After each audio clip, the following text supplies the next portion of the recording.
Michelle's hand trembled as she moved the light in front of Ava's face. The little girl's eyes followed it. Michelle's breath caught. That's impossible. Every doctor said Ava Hudson was born blind. No cure, no hope, no chance. But her eyes just tracked the light. And in that moment, Michelle realized something that made her blood run cold. This child wasn't born broken. Someone was breaking her. Julian Hudson's wife died the day their daughter was born. Emily didn't survive the delivery. And before Julian could even process the loss, doctors told him his newborn baby would never see. Born blind, permanently, no explanation. He tried everything. Top specialists, experimental treatments, different hospitals across the country. They all said the same thing, nothing could be done. So Julian took Ava home to a house that felt like a tomb. 4 years passed in silence, curtains always closed, medication given 3 times a day, like clockwork, a routine that led nowhere. Ava didn't smile, didn't reach for toys, didn't turn towards sounds. She just sat by the window, staring at a world she'd never see. And Julian watched his daughter fade a little more every day. Then Michelle Davies answered his ad for a caregiver. 6 months earlier, Michelle had buried her infant son, 11 days old. The grief gutted her completely. She couldn't go back to nursing, couldn't face those NICU rooms without falling apart, but she needed something to hold on to. So she took the job. The first time Michelle held Ava's hand, the little girl squeezed back. Michelle had worked with blind children before. That response felt different, too aware, too connected. She started paying closer attention. The way Ava's head would turn when Michelle entered the room, not toward sound, but toward movement. The way she'd blink when light hit her face. The way she'd smile when the sun came through the window. Then, one afternoon, Michelle came home and heard soft crying from the laundry room. She opened the door. Ava was sitting on the floor in the shadows, reaching desperately toward a thin crack of light, her eyes following it as it moved. Michelle knelt down, waved her hand through the beam. Ava's eyes tracked it. "Oh my God," Michelle whispered. "You can see." And she knew this child wasn't blind. Someone was making her blind. Before we go further, like, subscribe, and tell me where you're watching from. Because sometimes God puts the right person in the right place at exactly the right time. And what Michelle uncovered next didn't just save one little girl. It exposed a conspiracy that would shake the medical world and save dozens of children from the same fate. Let's continue. 4 years before Michelle walked into that house, Julian Hudson had it all. A wife he loved more than anything, a baby on the way, a life most people only dream about. Emily was 8 months pregnant when she started having contractions at dinner. They rushed to the hospital, laughing nervously, holding hands in the car. This was it. They were about to become parents. But something went wrong during delivery. The baby's heart rate dropped. Emily started hemorrhaging. Doctors rushed in. Julian was pushed out of the room. He stood in that waiting area for 3 hours, praying harder than he'd ever prayed in his life. When the doctor finally came out, Julian knew before he even spoke. "Mr. Hudson, your daughter is alive, but your wife. I'm so sorry. We did everything we could." The world stopped. Julian didn't cry, didn't scream. He just stood there, feeling his entire life collapse in on itself. Then they brought him his daughter. Tiny, fragile, wrapped in a pink blanket. She had Emily's nose, Emily's chin, and she couldn't see him. The pediatrician delivered the second blow. "Your daughter has congenital optic nerve hypoplasia. She's completely blind. I'm sorry." Julian looked down at this baby, the only piece of Emily he had left, and felt something inside him break that would never fully heal. He named her Ava. Emily had picked the name months earlier. Dr. Marcus Whitmore came to see him that same day. They'd known each other for years. He was at Julian's wedding, a trusted family friend. "I'll take care of her," Marcus promised.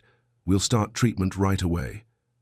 Specialized eye drops, medications. I won't give up on her." Julian clung to those words like a lifeline.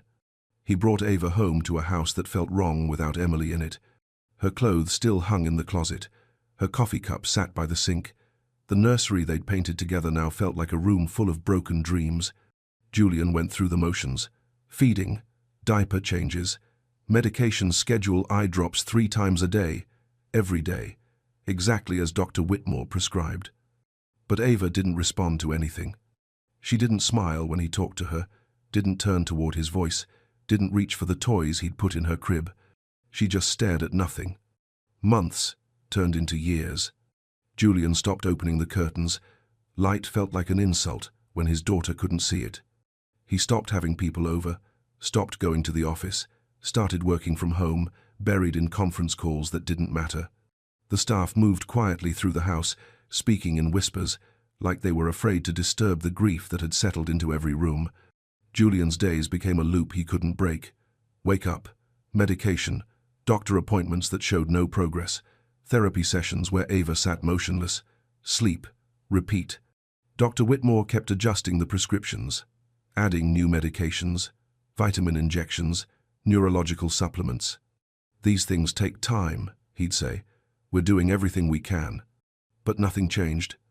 Ava turned 2, then 3, then 4, and she still didn't see. Still didn't smile.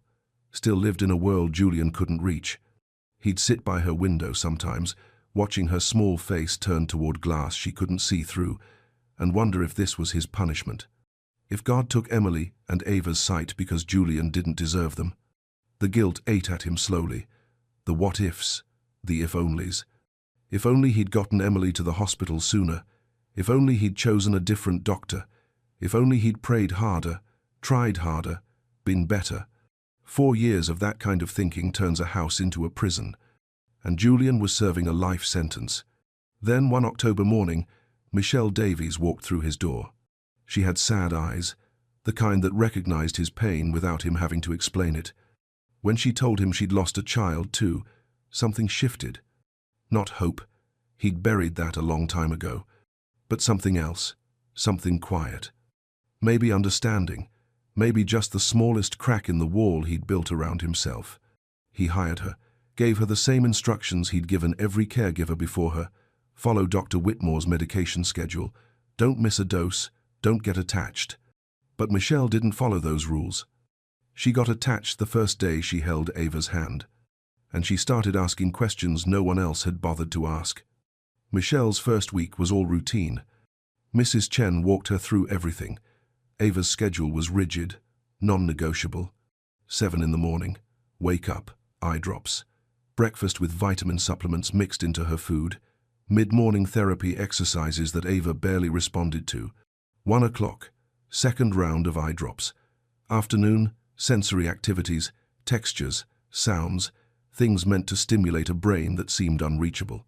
7 at night, final eye drops, neurological supplements with dinner, then bed. Every single day. For 4 years. Michelle followed the routine exactly, but she watched. She'd been a pediatric nurse long enough to know what blind children looked like, how they moved, how they responded to the world. Ava was different. On day 3, Michelle was cleaning Ava's room. She accidentally knocked a book off the shelf. It hit the floor with a soft thud. Ava's head turned before the sound. Michelle froze. Wait. She turned before it fell. She didn't say anything, just filed it away in the back of her mind. Day 5. Michelle walked into Ava's room wearing a bright yellow sweater. Ava's face changed, just slightly, like she registered something. "Hi, sweetheart," Michelle said softly. Ava tilted her head, not toward Michelle's voice, toward Michelle. It was small, but it was there. Michelle started testing things, quietly, carefully. She'd move around the room without making noise. Sometimes Ava would track her, sometimes she wouldn't. She'd open the curtains to let light in. Ava would blink, rapidly, like the brightness bothered her. One afternoon, sunlight poured through the window after days of clouds. Ava turned her face toward it and smiled. Michelle's heart skipped. Blind children could feel warmth. That was normal. But this felt like more than warmth. This felt like Ava saw the light. That night, Michelle couldn't sleep. She pulled out her laptop and started searching. Congenital blindness, reactions to light. Visual impairment, inconsistent responses. Blind children, developmental milestones. She read medical journals until 2 in the morning. watched videos of other blind children, compared their movements to Ava's. They were different. Ava was more aware, more connected, like she was trying to see through fog instead of complete darkness. Michelle looked at the medication bottles lined up on Ava's dresser, all prescribed by Dr. Whitmore. She picked one up, read the label. The names were long, medical, some she didn't recognize from nursing school. She took photos of every bottle, planned to research them later. The next day, Michelle tried something else. She brought colorful toys from the playroom, a red ball, a bright yellow stuffed duck, a blue rattle. She moved them slowly across Ava's line of sight during playtime. At first, nothing. Then the yellow duck passed by and Ava's eyes shifted. Just barely, but they moved. "Oh, baby," Michelle whispered. "You see something, don't you?" She wanted to tell Julian, wanted to shake him and say, "Look at your daughter. Really, look." But she tried once. It was evening. Julian was in his study, door half open. Michelle knocked softly. "Mr. Hudson, can I ask you something?" He looked up from his computer, tired eyes barely focused. "What is it? Has Ava ever shown any response to visual things? Light? Movement?" His face hardened immediately. "No, never. The doctors were very clear. It's just, today I noticed she seemed to react when—" "Miss Davies," his voice went cold. "I've spent 4 years chasing maybes, every tiny movement, every small change, looking for signs that weren't there." He stood up, walked to the window. "I won't do that anymore. I can't. I understand, but please, just follow Dr. Whitmore's instructions. Give her the medication. Keep her comfortable. That's all I'm asking." Michelle left the study with a knot in her stomach. She went back to Ava's room, looked at that little girl sitting by the window, so still, so quiet. Something was wrong here. She felt it in her bones. That night, Michelle photographed every medication label, every dosage, every instruction. She didn't know what she was looking for yet, but she was going to find out. Because if there was even a chance, even the smallest possibility that Ava could see, Michelle wasn't going to let it go. She'd already lost one child. She wasn't going to watch another one disappear without a fight. Michelle waited until the house went quiet. Julian was in his study. Door closed. The staff had gone home for the night. Just her and Ava and the weight of a question she couldn't shake. She pulled out her laptop, opened the photos of the medication labels, started typing the names into medical databases.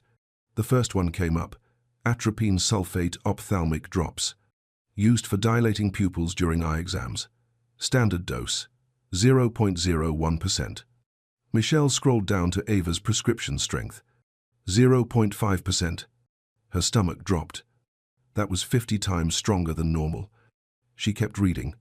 Side effects: severe light sensitivity, blurred vision, prolonged pupil dilation, in high doses, vision impairment. "No," Michelle whispered. "No, no, no." She checked the other medications. The vitamin supplements contained mild sedatives. The neurological medications were suppressants, things that dulled reflexes, made a child lethargic. Every single prescription worked together. Not to heal, to numb, to blind, to keep Ava in the dark. Michelle's hands shook as she stared at the screen. This wasn't treatment, this was poison. But why? Why would a doctor do this? She thought about Dr. Whitmore, Julian's friend, trusted, respected. Then she thought about the bills she'd seen on Julian's desk, hundreds of thousands of dollars, insurance covering most of it, endless treatments, endless medications. A child who never got better meant ongoing care, ongoing payments. Her chest tightened. Oh my God, he's doing this on purpose. Michelle closed the laptop, stood up, paced her room. She needed proof, real proof, not just research and suspicion.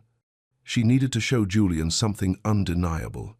She grabbed a flashlight from her nightstand and walked down the hall to Ava's room.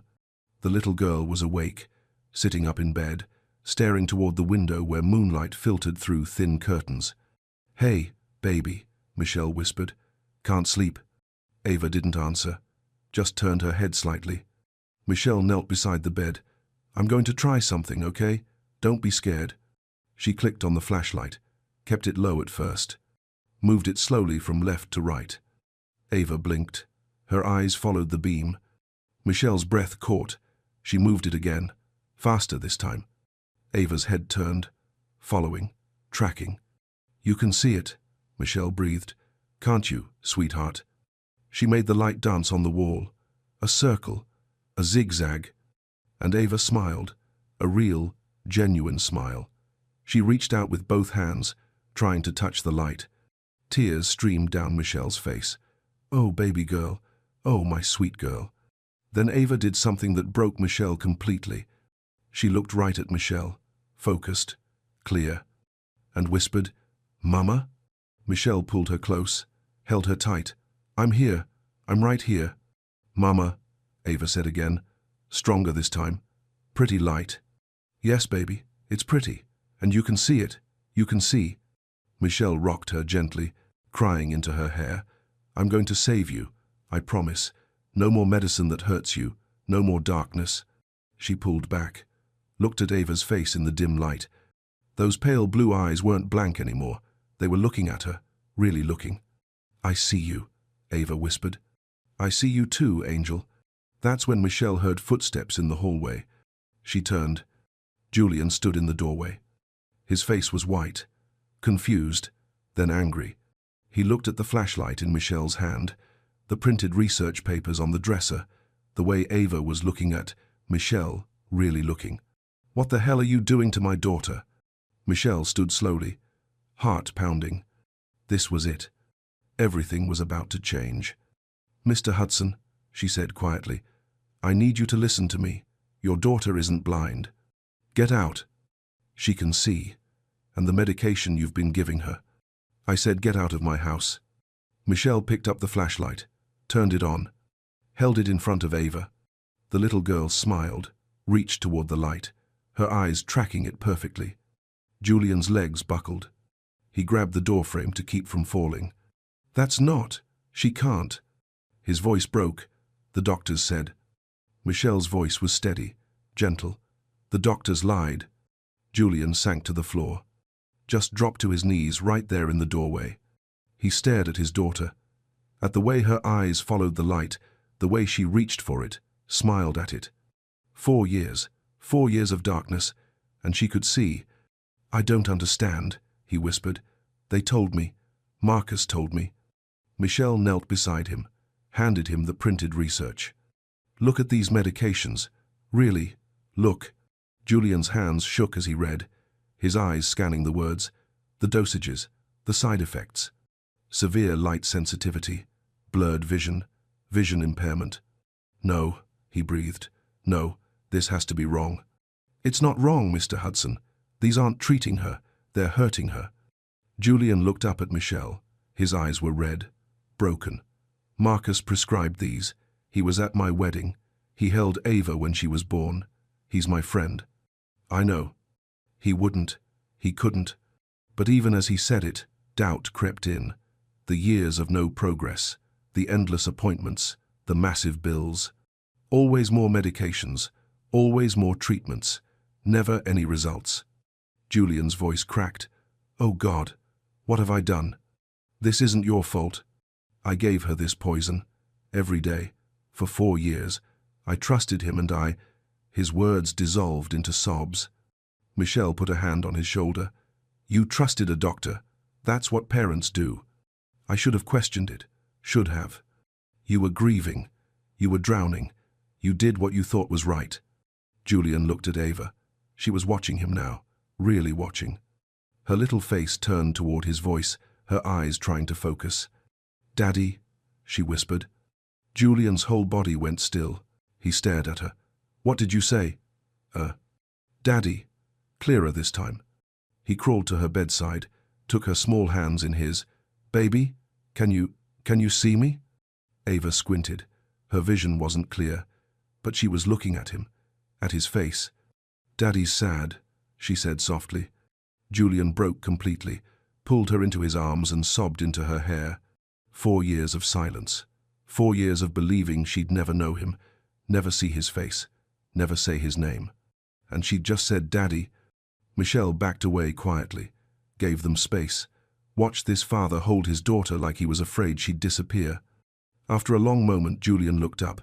His face was wet, raw. "What do we do?" he asked. "If we stop the medications? What if it hurts her? What if we don't stop them?" Michelle said gently. "What if every day we wait, we're hurting her more?"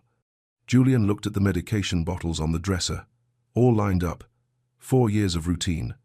He stood slowly, walked over, picked them up one by one. "No more," he said quietly. "No more of this." He looked at Michelle. "Starting tomorrow, we stop everything. What about Dr. Whitmore?" Julian's jaw tightened. "I'll deal with Marcus." But even as he said it, something cold settled in his chest. If Marcus had done this deliberately, if he'd been poisoning Ava for years, then this wasn't just malpractice. This was something darker. "Mr. Hudson," Michelle said carefully, "if he did this on purpose, we need to be careful. We need proof." Julian nodded. His mind was already spinning, already thinking through what came next. But right now, in this moment, only one thing mattered. He turned back to Ava. She was still looking at him, still trying to focus on his face. "Hi, baby girl," he whispered. "Hi, Daddy." And for the first time in 4 years, Julian Hudson felt something he'd thought was gone forever. Hope. The first morning, without medication, Julian didn't sleep at all. He sat in a chair beside Ava's bed, watching her breathe, terrified. What if Michelle was wrong? What if stopping the medication made things worse? But when Ava woke up, something was different. Her eyes opened clearer, more focused. She looked around the room like she was seeing it for the first time. "Daddy?" Julian leaned forward. "I'm here, baby." "Window," she pointed. "Bright." Julian's throat tightened. She could see the window, see the morning light coming through.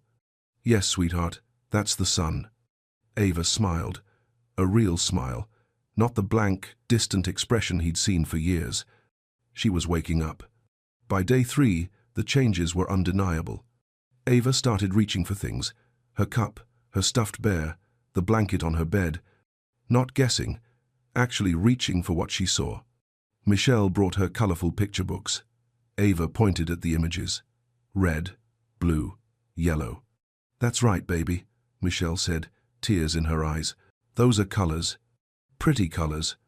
Julian watched from the doorway, watched his daughter come alive in ways he'd stopped believing were possible. She wasn't just seeing light anymore. She was seeing shapes, colors, faces. One afternoon, Ava walked to the window by herself, put her small hand on the glass. "Daddy, what's that?" She pointed outside. Julian came to stand beside her. "Those are trees, sweetheart, and flowers."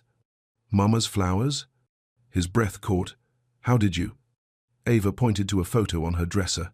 Emily in a red dress, standing in the garden. "You told me, before. You said Mama loved flowers."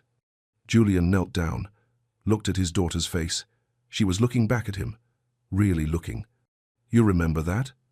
"I couldn't see before, but I heard. I always heard you, Daddy." He pulled her close. "I'm so sorry, baby. I'm so sorry I didn't know." "It's okay." She patted his face with her small hand. "I can see now." Michelle found them like that, father and daughter, holding each other by the window. She didn't interrupt, just watched, and felt her own heart breaking and healing at the same time. Later that evening, after Ava fell asleep, Julian and Michelle sat in the living room. The house felt different now, lighter, like something had shifted. "I tried calling Marcus today," Julian said quietly. "His office said he's unavailable." "Unavailable?" "On sabbatical. No return date. No way to reach him." Michelle's stomach turned. "That's convenient." Julian looked at her. "You think he knows? That we figured it out?" "I don't know, but it's strange timing." Julian stood, walked to the window. 4 years, Michelle. 4 years I paid him millions, trusted him with my daughter's life. And he was. He couldn't finish the sentence. "We need to find out if there are others," Michelle said softly. Julian turned. "Others?" "Other children, other families. If he did this to Ava, what if she's not the only one?" The thought made Julian sick. How do we find out? I can reach out. Online support groups for parents of blind children. See if anyone else was treated by Dr. Whitmore. Julian nodded slowly. Do it. And I'll hire investigators, financial experts. If Marcus was billing insurance for fraudulent treatments, there'll be a paper trail. Michelle stood. Mr. Hudson. Julian, please, after everything. Just call me Julian.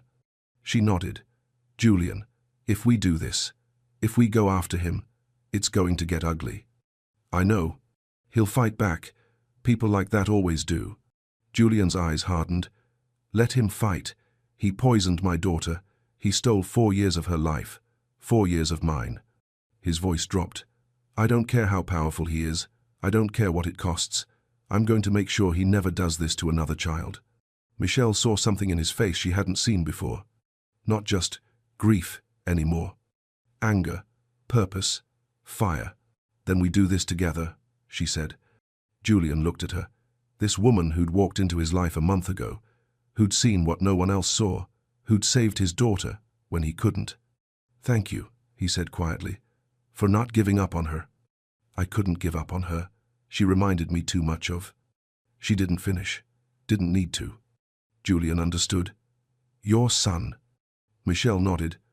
I couldn't save him, but maybe I could save her.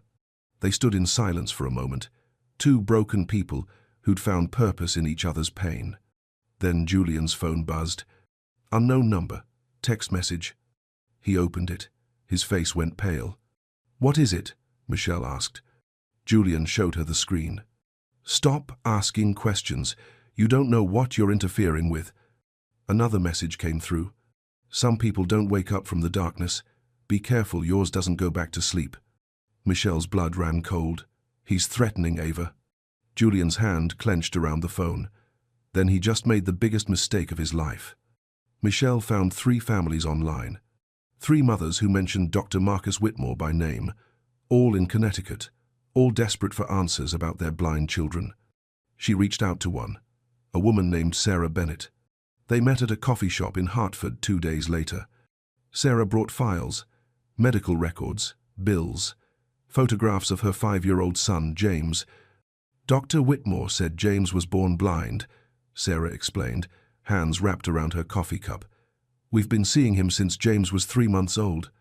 Michelle's chest tightened. What medications is he on? Sarah pulled out a list. Michelle's hands went cold as she read it. The same prescriptions, the exact same dosages, everything Ava had been taking. How much have you spent? Michelle asked quietly. Close to $2 million. The insurance covers most of it. But, Sarah's voice cracked, we've done everything he told us. Every treatment, every medication. Nothing's worked. Michelle reached across the table, took Sarah's hand. Has James ever responded to light?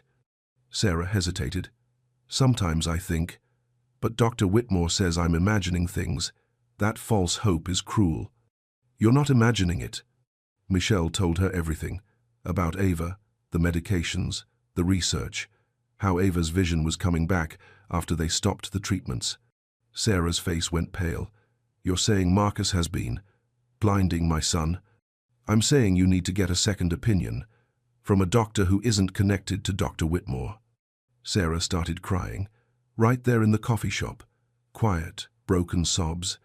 5 years, she whispered. 5 years I've trusted him. Michelle held her hand tighter. I know. I'm so sorry. When Michelle got home, Julian was waiting in the living room. I found something, he said. His voice was hollow. He showed her the investigator's report. Dr. Whitmore had treated 14 children in the past 7 years, all diagnosed as incurably blind, all on similar medication regimens, all from wealthy families or families with extensive insurance coverage. 14 children, Julian said. 14. Michelle sank onto the couch. Oh my God. The billing records show millions. Insurance claims for experimental treatments, medications that cost thousands per month. Julian's hands were shaking. He created patients who'd never get better, children who'd need care for life. It's not just malpractice, Michelle whispered. It's evil. Julian's voice was hard, cold. That's what it is. They sat in silence. the weight of it crushing. 14 children, 14 families, years of stolen sight, stolen hope. "We have to tell someone," Michelle said. "The police, the medical board, someone. I already called my attorney. He's connecting us with the FBI, white-collar crime division." Michelle looked at him. "The FBI? This is fraud on a massive scale. Insurance fraud, medical fraud, and," his voice dropped, "child endangerment." Another text came through on Julian's phone. Unknown number again. "Last warning, walk away or everyone gets hurt." Julian showed it to Michelle. "He's scared. That's why he's threatening us. Or he's dangerous." "I don't care." Julian's eyes were fierce. "He hurt my daughter. He hurt other children. I'm not backing down." Michelle thought about Ava, about Sarah's son, about 12 other children out there still taking those medications, still living in darkness they didn't have to live in. "Neither am I," she said. That night, Michelle checked on Ava before bed. The little girl was asleep, curled up with her stuffed bear, her face peaceful, no longer blank. Michelle sat on the edge of the bed, brushed hair from Ava's forehead. "You're safe now, baby," she whispered. "I promise." But even as she said it, fear coiled in her stomach. Dr. Whitmore was out there somewhere, watching, threatening, and they were about to go to war with him. Michelle thought about her son, the 11 days she'd had with him, how she'd prayed for a miracle that never came. Maybe this was her miracle, not bringing her son back, but saving someone else's child. Saving 14 children. She kissed Ava's forehead. "I won't let him hurt you again." When she left the room, Julian was standing in the hallway. "Can't sleep either?" he asked. "No." They walked downstairs together, sat in the dim living room. "I keep thinking about Emily," Julian said quietly, "about what she'd say if she knew." "What would she say?" "That I should have seen it sooner, should have protected Ava better." Michelle shook her head. "She'd say you're protecting her now. That's what matters." Julian looked at her, really looked. "You saved her life, Michelle. You know that, right?" "We saved her. Together." Something passed between them in that moment. Understanding. Connection. Two people who'd lost everything, who'd found purpose in each other's pain. "Whatever happens next," Julian said, "I'm glad you're here." Michelle nodded. "Me too." Outside, the night was quiet. But inside, everything was about to break, wide open. Michelle reached out to 2 more families. Both had children under Dr. Whitmore's care, both on the same medications, both told their children would never see. One mother, Lisa Chen, agreed to meet them at Julian's house. She came with her husband and her 3-year-old daughter, Emma. The little girl sat in her father's lap, motionless, staring at nothing. Michelle's heart broke looking at her. "We've been seeing Dr. Whitmore for 2 years, Lisa said. Her voice was tired, defeated. "He told us Emma has no optic nerve development, that nothing can be done." Julian leaned forward. "Have you ever noticed her responding to light, to movement?" Lisa hesitated. "Sometimes, but the doctor says it's just reflexes, not real vision." Michelle knelt in front of Emma, pulled out a small flashlight. "May I?" she asked the parents. They nodded. Michelle clicked it on, moved it slowly in front of Emma's face. The little girl's eyes followed it. Lisa gasped. She just... "She can see it," Michelle said gently. Lisa started crying. Her husband put his arm around her, his own eyes wet. 2 years, Lisa whispered. 2 years we've been giving her those medications." Julian showed them the research, the lab reports, the dosage information. "These aren't helping her," he said quietly. "They're keeping her blind." By the end of the week, they'd found 7 families. 7 children, all between ages 2 and 6, all diagnosed as incurably blind. All prescribed the same toxic combination of medications. Julian's investigators uncovered the financial trail. Dr. Whitmore had billed insurance companies over $40 million across 15 years. $40 million for treatments that didn't work, for medications that caused harm instead of healing. The FBI opened an investigation, but Dr. Whitmore was still missing. No one knew where he was. And the threats kept coming. Julian's car was keyed in a parking garage. Someone hacked into his email. Fake articles appeared online calling him a bitter father trying to destroy a respected doctor's career. Michelle received messages on her phone. "You're going to regret this. Leave it alone. Accidents happen." One morning, Michelle came downstairs to find Ava sitting at the kitchen table with Julian. They were looking at a picture book together. Ava was pointing at the images, naming colors. "That's green, Daddy, like the trees outside." "That's right, baby." Ava looked up and saw Michelle. Her whole face lit up. "Mama!"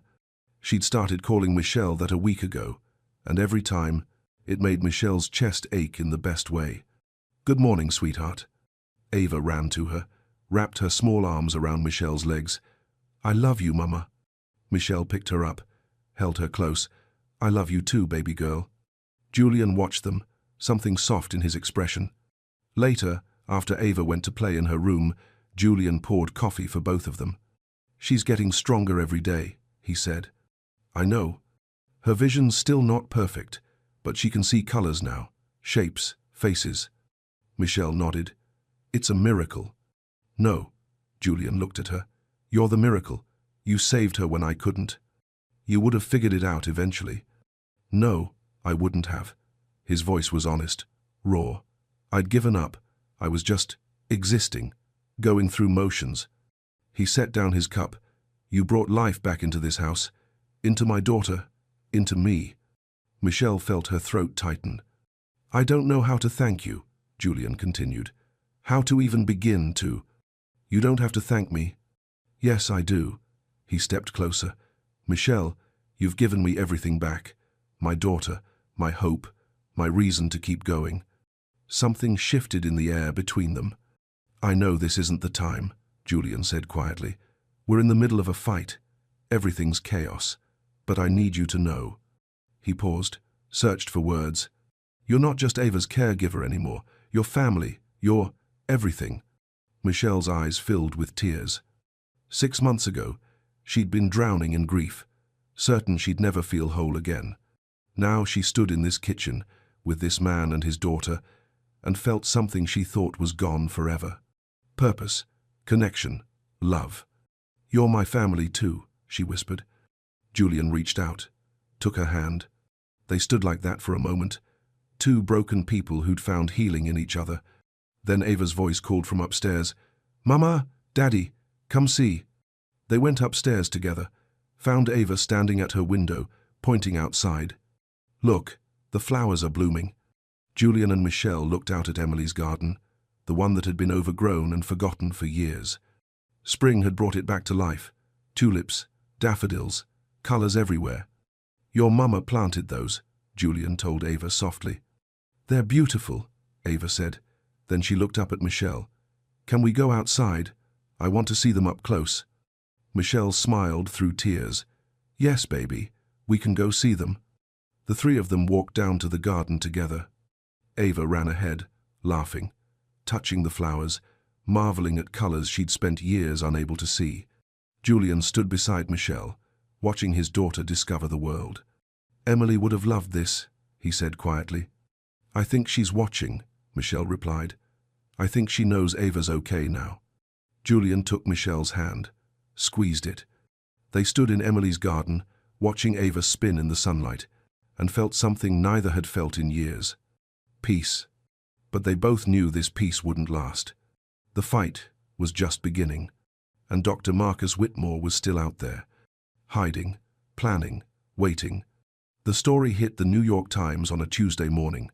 Prominent pediatric ophthalmologist accused of deliberately blinding children in multi-million-dollar fraud scheme. By noon, it was everywhere. Every news channel, every website, social media exploding with outrage. Julian's phone rang non-stop.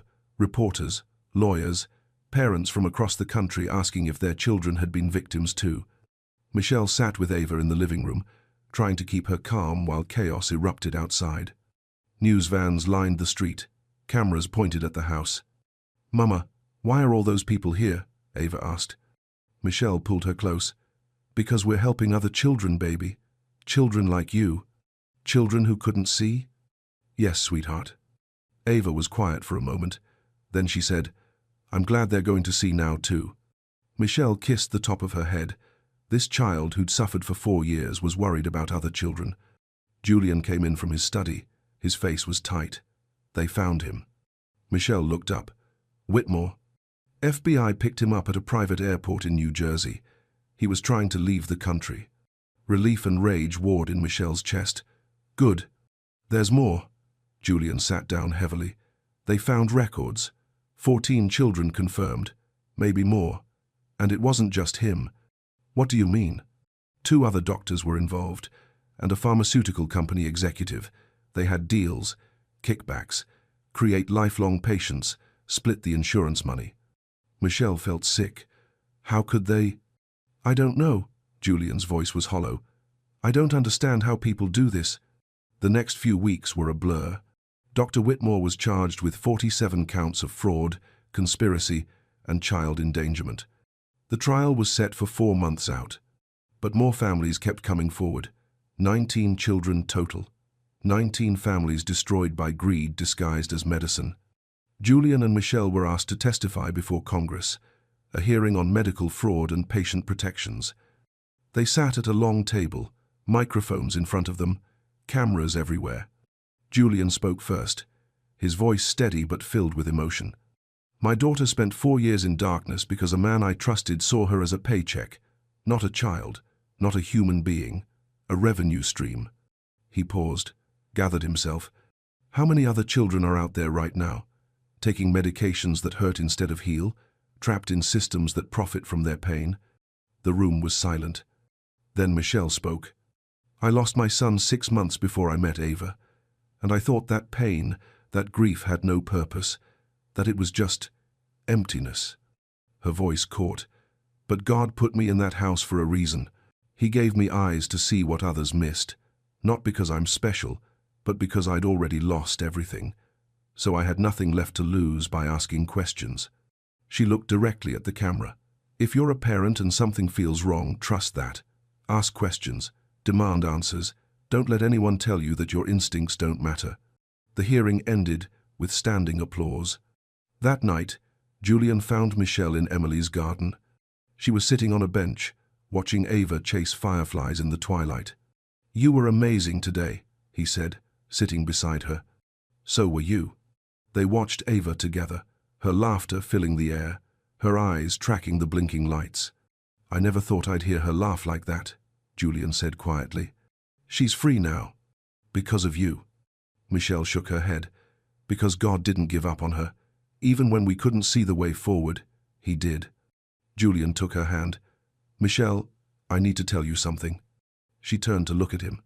When Emily died, I thought my life was over, that the best parts were behind me. His voice was thick with emotion. But you brought light back into the darkest place I've ever been. Julian, I love you. The words came out raw, honest. I love the way you love my daughter, the way you fought for her, the way you see the world. Tears slid down Michelle's cheeks. I know it's complicated, he continued. I know we've been through hell together, but I can't imagine my life without you in it anymore. Michelle touched his face. I love you too. I think I have for a while now. He leaned his forehead against hers. Will you stay? Not as Ava's caregiver, as my partner, my family. Yes, she whispered. Yes. Ava ran over, breathless and smiling. Mama, Daddy, did you see the lights? Julian scooped her up. We saw, baby girl. They're so pretty. Everything's so pretty now. Michelle wrapped her arms around both of them.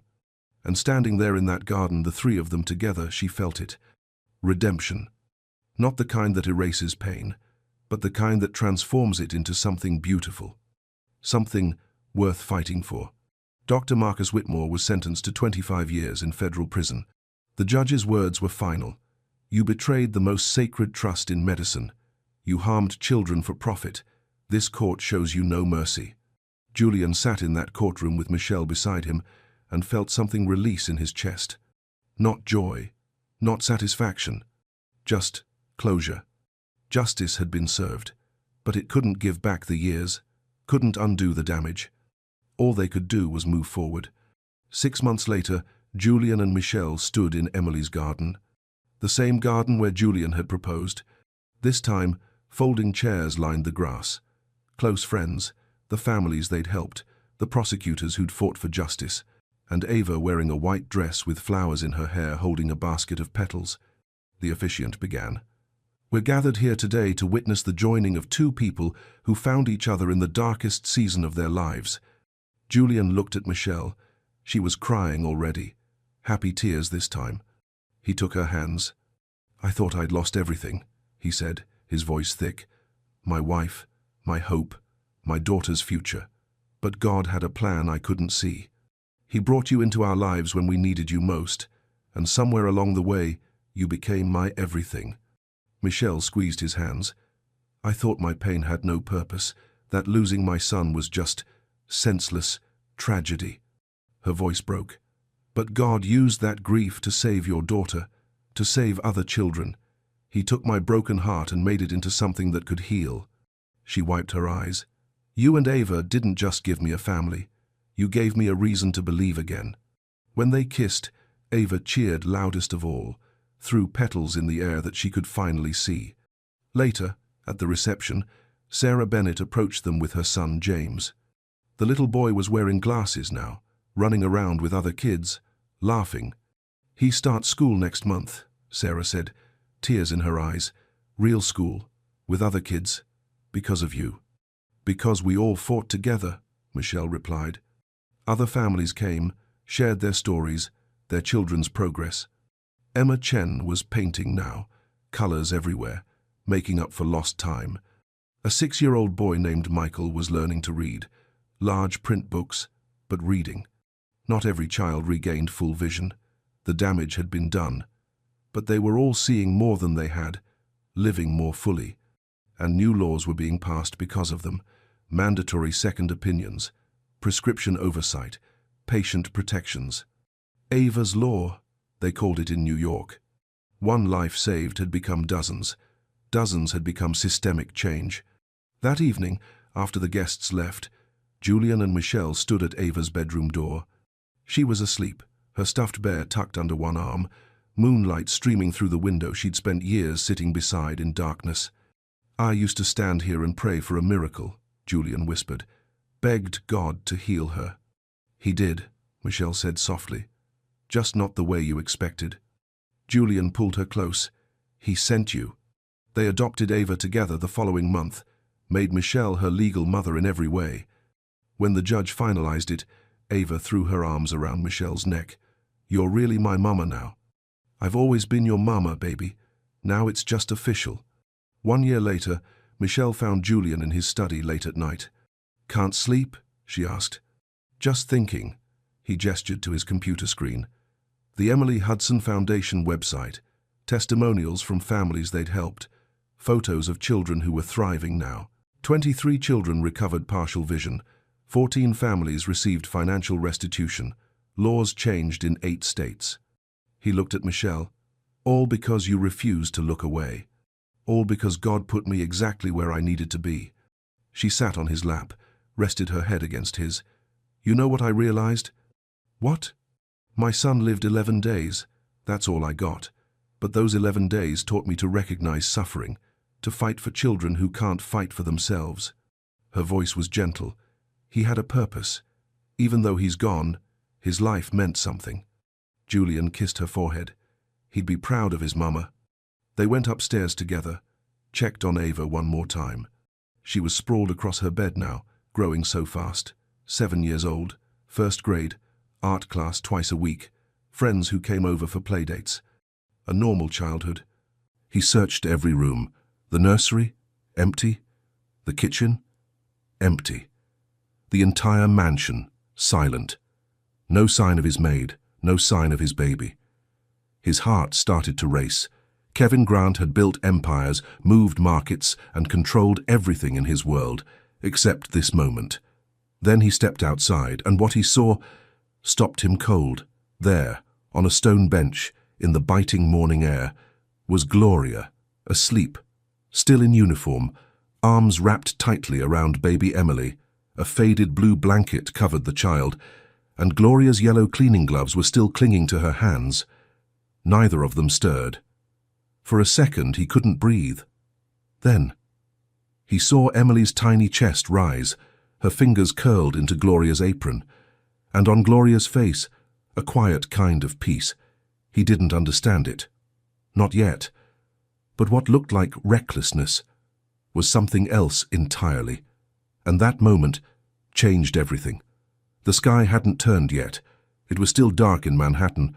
Street lamps flickered against stone buildings, and the wind carried that early-hour stillness, the kind that makes you feel every second of silence. Kevin Grant stood on the marble steps of his estate, barefoot, tense. The cold bit at his skin. But it wasn't the cold that made him shiver. It was the emptiness. He had already checked the nursery. No baby. He'd called the nanny. No answer.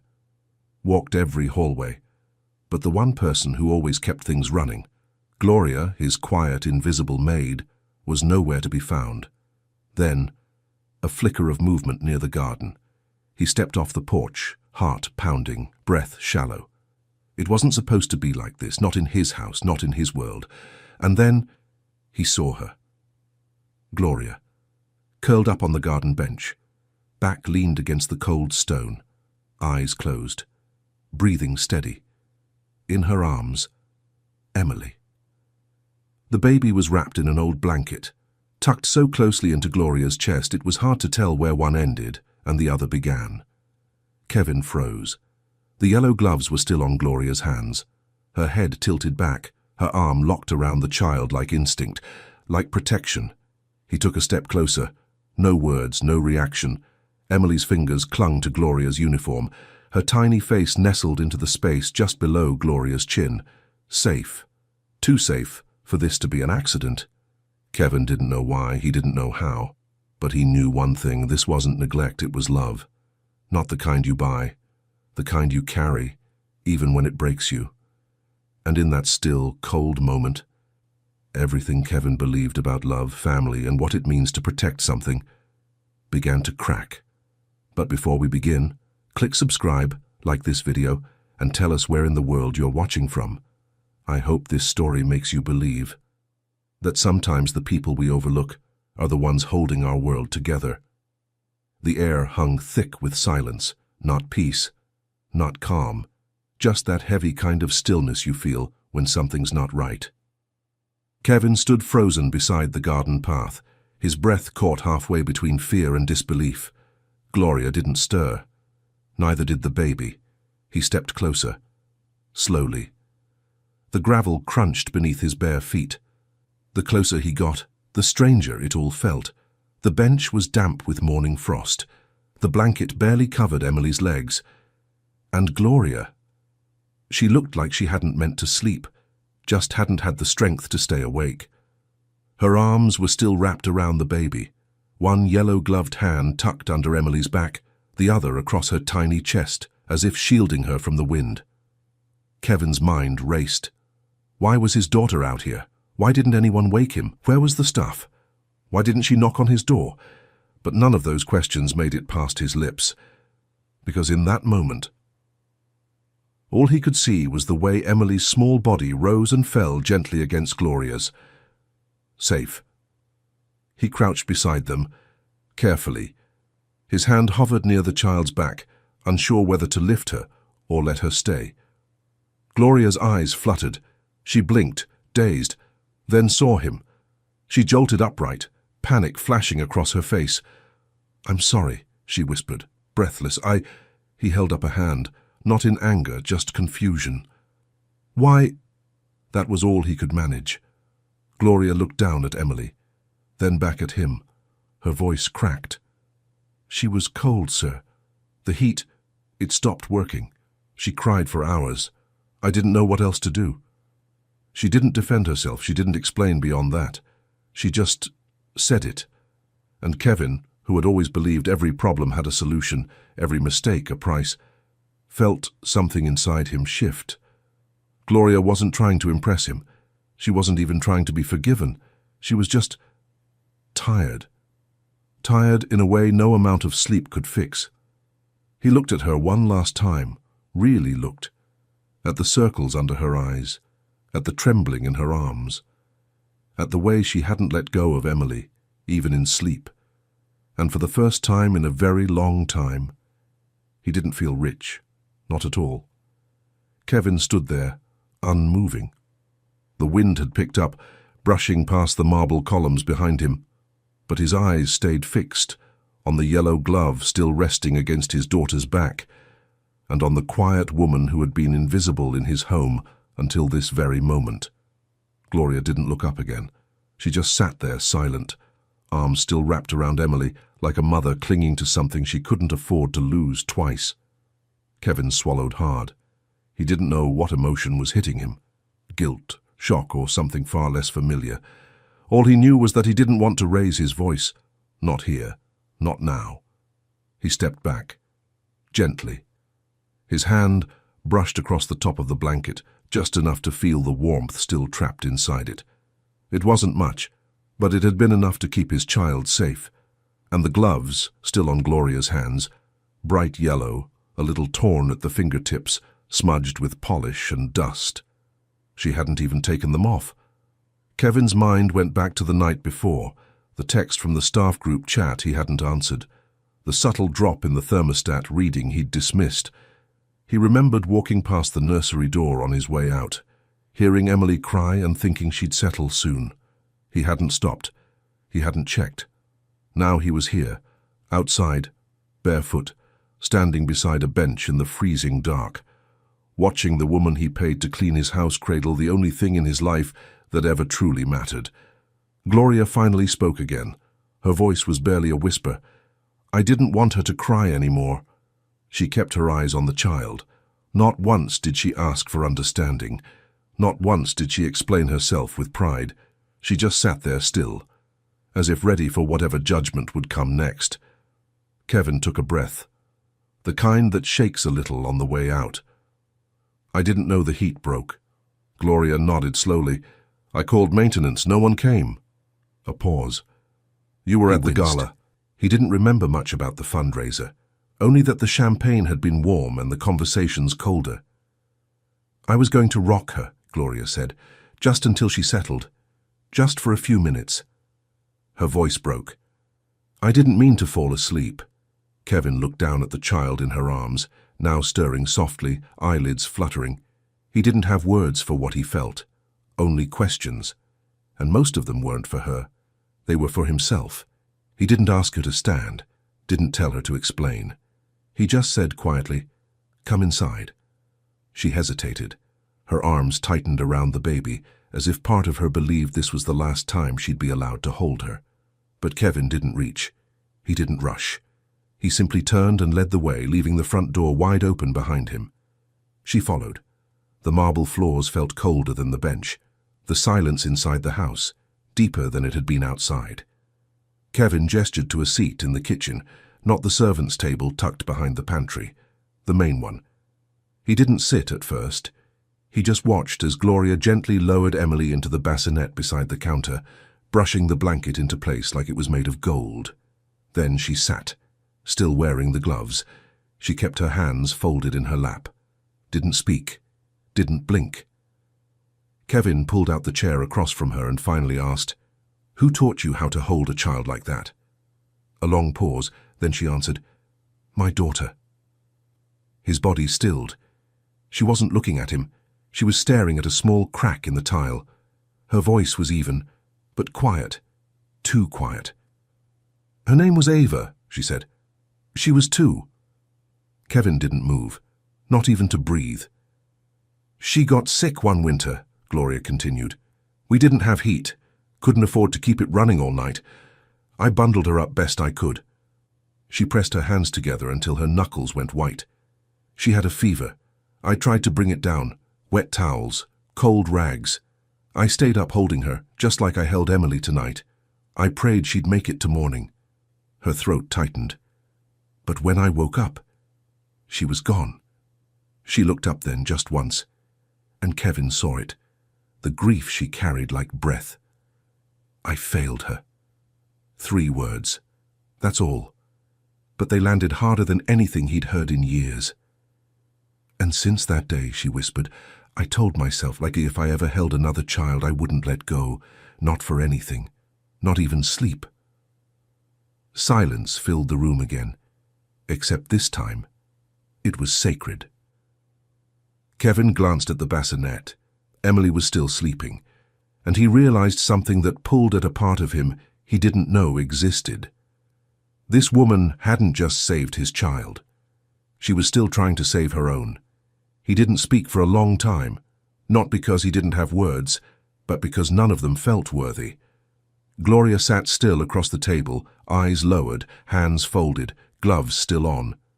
The same gloves she wore to scrub the marble floors, the same hands that had held his baby like something irreplaceable. Kevin stood quietly and walked to the edge of the room. He didn't know why. Maybe to breathe, maybe to hide the sting behind his eyes. He'd never asked about her life, never wondered where she went after hours, never noticed when she skipped breaks or stayed late. She was just there, like the furniture, like the silence. But that morning something shifted. He found himself watching her. Later that day, as the sun pushed through the kitchen windows, he passed by the nursery door and paused. Gloria was inside, holding Emily again. Not because she had to, she had already worked through the night, but because Emily reached for her. Her small hands gripped Gloria's collar like instinct, like trust.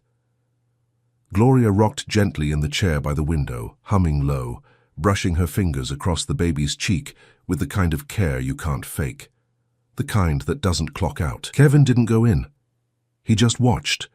He watched her fold baby clothes on the floor, one tiny sock at a time, watched her pick up dropped toys with a patience no one taught her, watched her rub circles on Emily's back until the child melted into her chest like she belonged there. That night he checked the time cards. Gloria hadn't taken a single day off in almost 7 months. No complaints, no requests. She just showed up, did her job, and somewhere in the cracks of routine, gave his daughter the one thing he hadn't: presence. He thought about the baby's first laugh. He hadn't been home. The first time she crawled. He'd seen it on a nanny cam. But Gloria, she was there. Always there. And for the first time in his life, Kevin Grant, who had built a life on strategy, data, and distance, felt completely, uncomfortably close. Not to failure, but to truth, because the woman he'd barely noticed had been holding his daughter's heart in her hands all along, and somewhere deep inside, he wondered how many more moments he had missed, because he hadn't known what love really looked like. The house was warmer now, not because of the heat, because Kevin had started noticing things. He walked slower through the halls, listened more during breakfast, found himself standing outside the nursery door more often than he used to.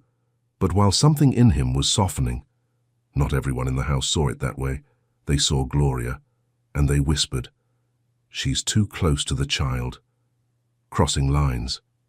"She's the maid, not the mother." The words floated through the kitchen, folded into side glances, and carried by voices that never said anything to her face. But Gloria heard them. She always heard them. She moved a little quieter after that. Took longer to knock before entering rooms. Avoided eye contact when she handed Emily over. One afternoon, Kevin's sister stopped by. She was holding a glass of wine, eyes sharp. "You trust her too much," she said casually, like it was an observation, not an accusation. "She sleeps in staff quarters. She works all hours. You're blurring lines, Kevin." He didn't respond right away, because deep down, he knew it wasn't lines that were being blurred. It was something deeper than rules, something no policy could explain. That night, Gloria stayed later than usual. Emily had a fever, mild, but Gloria didn't leave her side. When the baby finally drifted off, Gloria slipped out of the room, quiet as ever. She walked down the hall, past the kitchen, and stopped, because there it was again, her name, spoken in a tone that wasn't kind. She thinks she belongs here. She's trying to be something she's not. Gloria didn't cry. She didn't go back to her quarters. She went to the laundry room, sat on the wooden bench near the dryer, hands folded, heart heavy. The next morning, Kevin found a note on the kitchen counter. It wasn't long, Just a thank you, a goodbye, and a quiet promise that she didn't want to cause trouble. Her small suitcase was already packed by the door. She didn't want to be talked about, didn't want to be a burden, didn't want to stay where she wasn't wanted. But before she could reach the gate, Kevin was already waiting, Emily in his arms. No words at first, just the wind between them. Then, softly, "You don't leave the place you belong." He stepped closer, placing the baby gently back in Gloria's arms. "You're not just her nanny," his voice broke. "You're her heart." The house was asleep. For once there were no whispers, no questions, no lines being drawn in quiet corners. Gloria was still awake. She always was. She sat beside the crib, watching Emily breathe. One soft rise, one soft fall. The fever from the day before had passed, or so they thought. But then, a sound, not a cry, not a whimper, just silence. Too long, too still. Gloria leaned over the crib, her breaths short, labored, her tiny hands twitching beneath the blanket. Panic hit fast, but Gloria didn't scream. She lifted the baby gently into her arms and held her close. Kevin was already on his way. Something in him had pulled him from sleep. He turned the hallway corner just as Gloria opened the nursery door. He saw her face first, and then the baby. "Call a doctor," she said, voice shaking. He didn't ask questions, didn't hesitate. Within 20 minutes the nursery was full. Machines, wires, cold voices, urgent orders. Kevin stood near the window, helpless. Money moved fast, but not fast enough. Nothing was working. The fever climbed. Emily's skin turned pale. Her breath slowed again. Kevin looked at the doctor, and in that brief second of eye contact, he saw fear, real fear. And then Gloria stepped forward. She didn't ask. She didn't wait. She reached for Emily. At first the nurse protested, but Kevin nodded. Let her. Gloria sat in the rocking chair, the same one by the window where she always sang. She held the baby tight against her chest, like that first night on the bench. Her voice cracked as she began to hum. Not a lullaby from a children's book, but a hymn, old, southern, barely above a whisper, the same one she used to sing to Ava. Tears slid down her face onto Emily's tiny hands. Her voice trembled, but she didn't stop. She rocked and sang and prayed without words. Kevin stood across the room, frozen. The machines kept beeping. But something changed. Emily's chest began to rise a little steadier. Her skin flushed with warmth again. Her tiny fingers gripped the edge of Gloria's blouse. The fever began to break. The doctor didn't speak. No one did. There was nothing to say. Because what had saved that child wasn't found in medicine or money. It was in the arms of a woman who had already lost everything once and refused to lose it again. The next evening the dining room was full. Long table, crystal glasses, heavy silverware. Kevin rarely called family dinners, and never with the staff present. But tonight, everyone was there. His sister, his mother, his chief of staff, the housekeeper, the butler, and at the far end, Gloria, still in uniform, still unsure why she was seated among them. She sat with her hands in her lap, shoulders pulled in, as if she might vanish if no one looked directly at her. Kevin stood at the head of the table, silent. For a long time, no one spoke. Then, his voice cut through the air, low, steady. "Last night, my daughter almost died." Fawkes froze, eyes turned. "But she didn't," he continued. "And not because of doctors, or machines, or anything I paid for." He looked at Gloria. She lived because someone loved her enough to hold her through it. The room shifted. Someone cleared their throat. Someone else stared at their plate. Gloria didn't move. "She held Emily," Kevin said. "When I couldn't." He paused. "I was busy, with business, with events, with everything I thought made me important." He looked around the table. "But this woman," His voice cracked slightly. Held the one thing that truly mattered. And she did it not because it was her job, but because she loved her. A gasp. Somewhere near the middle of the table. But Kevin kept going. She wrapped my child in her arms and risked her own health to keep her warm. She stayed awake for nights. She listened when she cried. She sang to her, prayed over her. And his eyes returned to Gloria. Then he did something none of them expected. He walked to her side and knelt. Right there, beside the maid. The marble floor didn't matter. The room full of eyes didn't matter. He looked up at her, voice barely above a whisper. "Thank you for saving my daughter." A pause. "And for teaching me what it actually means to be a father." Gloria's lips parted, but no words came. Only tears. She shook her head, unsure what to do, how to respond. But Kevin wasn't waiting for approval. He turned back to the table. "She's not just the help," he said firmly. "She's family." The room sat still. No one objected. No one dared. Because in that moment, even the ones who used to whisper finally saw her. The mansion felt different now. Not louder, not busier, just warmer. The silence that once echoed off marble floors was slowly being replaced by humming in the kitchen, by soft baby laughter, by the quiet rhythm of love settling into a place it had never been allowed to live. Kevin started working from home more, not because he had less to do, but because he had something worth staying for. He watched the little moments now, the ones he used to walk past, like the way Emily giggled when Gloria kissed her nose, the way Gloria tucked her into naps with the kind of gentleness that couldn't be taught, the way Emily reached for her in the mornings before she reached for anyone else. One morning Kevin stepped into the nursery, holding something in his hand. Small, gold. Gloria was rocking Emily, whispering the tail end of a lullaby. She looked up as he entered. Not startled, just curious. He walked over and handed her the box. "I don't want this to feel like a gift," he said softly, "because it's not about thanks." Gloria looked down.